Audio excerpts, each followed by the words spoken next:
ونڈی نے جیسے سنا ہی نہیں کہ اس بوڑھے نے اسے کیا کہا۔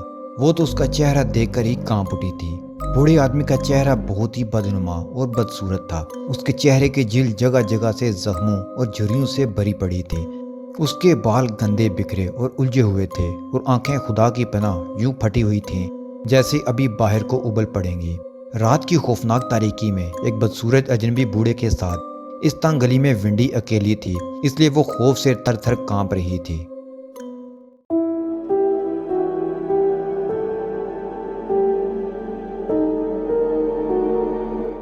رات کے گہرے سائے چار سو پھیل چکے تھے۔ یہ دسمبر کی گہری تاریک رات تھی جس کے باعث سردی بھی اپنے عروج پر تھی۔ تمام سڑکیں زیرو سے خالی اور سنسان تھیں۔ چاروں طرف سناٹا سائیں سائیں کر رہا تھا۔ آسمان پر چاند بادلوں کی اوڑ سے مدھم روشنی کے ساتھ جلوہ افروز تھا۔ ستاروں کا قطعی نام و نشان نہیں تھا۔ یہ رات کے کوئی 9 یا 10 بجے کا وقت ہوگا، مگر یوں معلوم ہوتا تھا کہ جیسے آدھی سے زیادہ رات بیت گئی ہو۔ تمام لوگ اپنے اپنے گھروں میں بند ہو کر مختلف مشاغل میں مصروف تھے، جبکہ ایسی گہری تاریک اور سنسان رات میں خوبرو جوان سال ونڈی اپنی جیکٹ کی جیبوں میں دونوں ہاتھ ڈالے اور سر پر ٹوپی پہنے اپنے گھر کی جانب چلی جا رہی تھی۔ ونڈی 18 سال کی خوبصورت دوشیزہ تھی جو اس وقت اپنے دوست کے گھر سے فلم دیکھنے کے بعد اپنے گھر کی جانب لوٹ رہی تھی۔ ونڈی کی دوست نے اسے اس سرد رات میں اکیلے گھر جانے سے بہت روکا۔ ونڈی نے اتنا کہہ کر بات ختم کر دی کہ اس کا گھر زیادہ دور نہیں ہے، چنانچہ اب وہ اپنے تمام ہمت اور حوصلے کے ساتھ اپنے گھر کی جانب رواں دواں تھی۔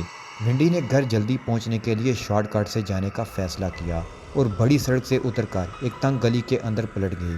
اس تنگ گلی میں چلتے ہوئے ونڈی کو گلی کے بیچوں بیچ کوئی ہیولا سا کھڑا دکھائی دیا۔ چونکہ گلی تنگ تھی اور جانے کا کوئی اور راستہ بھی نہیں تھا، اس لیے ونڈی اس ہیولے سے کچھ فاصلہ پر روکی، کیونکہ وہ ہیولا ونڈی کے راستے میں حائل تھا۔ ونڈی کے رکتے ہی وہ ہیولا ونڈی کے جانب پیچھے کو پلٹا۔ چاند کی مدھم روشنی میں ونڈی نے اس کا چہرہ دیکھا تو دہشت زدہ ہو گئی۔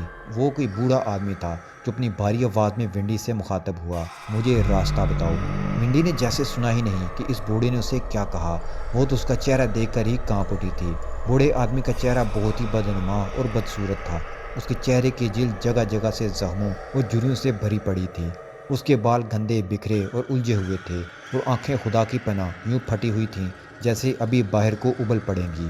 رات کی خوفناک تاریکی میں ایک بدصورت اجنبی بوڑھے کے ساتھ اس تنگ گلی میں ونڈی اکیلی تھی، اس لیے وہ خوف سے تھر تھر کانپ رہی تھی۔ اس کے سینے میں اس کا دل پوری قوت سے دھک دھک کر رہا تھا۔ اسے خود کو سنبھالنے میں کچھ وقت لگا۔ جب ہی اس بوڑھے بدنما آدمی نے اپنی بھاری آواز میں ایک بار پھر ونڈی سے کہا، مجھے راستہ بتاؤ۔ ونڈی کافی حد تک خود کو سنبھال چکی تھی۔ اس نے بمشکل تمام اپنی ہمت اور حوصلے کو یکجا کر کے گھبراتے ہوئے بوڑھے آدمی سے کہا، اوکے اوکے، کہاں جانا ہے آپ کو؟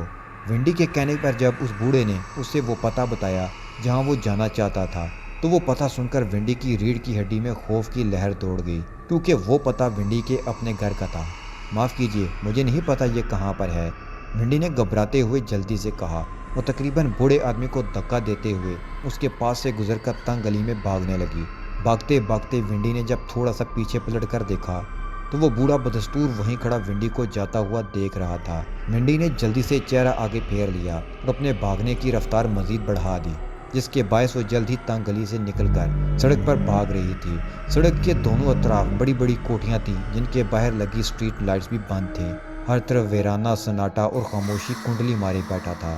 ونڈی اس قدر دہشت زدہ ہو گئی تھی کہ اس نے ایک پل کے لیے بھی رکنا مناسب نہ سمجھا اور بے تحاشا بھاگتی رہی۔ اس کا سانس بہت تیز چل رہا تھا، یہاں تک کہ اس نے اپنے گھر کے باہر آ کر ہی دم لیا۔ ونڈی لمحے بھر کو اپنے گھر کے باہر اپنا سانس بحال کرنے کو رکی۔ اس کا سانس بری طرح پھول چکا تھا۔ وہ لمبی لمبی سانسیں لے کر خود کو پرسکون کرنے لگی۔ ونڈی کا گھر ایک متوسط علاقے میں تھا جو اس وقت پورے کا پورا اندھیرے میں ڈوبا ہوا تھا۔ ونڈی نے ایک سرسری سی نگاہ اپنے گرد و نواح میں ڈالی، یہ دیکھنے کے لیے کہ کہیں اس بوڑھے آدمی نے اس کا پیچھا تو نہیں کیا، مگر پوری گلی سنسان اور ویران تھی۔ ونڈی نے سکون کی ایک گہری سانس خارج کی اور اپنی پینٹ کی جیب سے گھر کی چابی نکال کر کی ہول میں ڈالی۔ دروازہ کھل گیا اور ونڈی اندر داخل ہو گئی۔ گھر مکمل تاریکی میں ڈوبا ہوا تھا۔ ونڈی ابھی دروازہ بند کرنے کو پلٹنے ہی والی تھی کہ جب ہی گھر کے اندر سے گہری خاموشی کو رونتی ہوئی ایک بھاری آواز گونجی، مجھے راستہ بتاؤ۔ وہ بری طرح کانپ گئی اور پھر دیکھتے ہی دیکھتے وہ بوڑھا اس کے نزدیک پہنچا، اس کے جسم پر ہاتھ پھیرنے لگا۔ بس وہ مدہوش ہوتی گئی، ایسی مدہوش ہوئی کہ وہ اٹھ نہ سکی۔ وہ مدہوشی موت کی مدہوشی تھی، ہاں اس کی موت کا راستہ تھا۔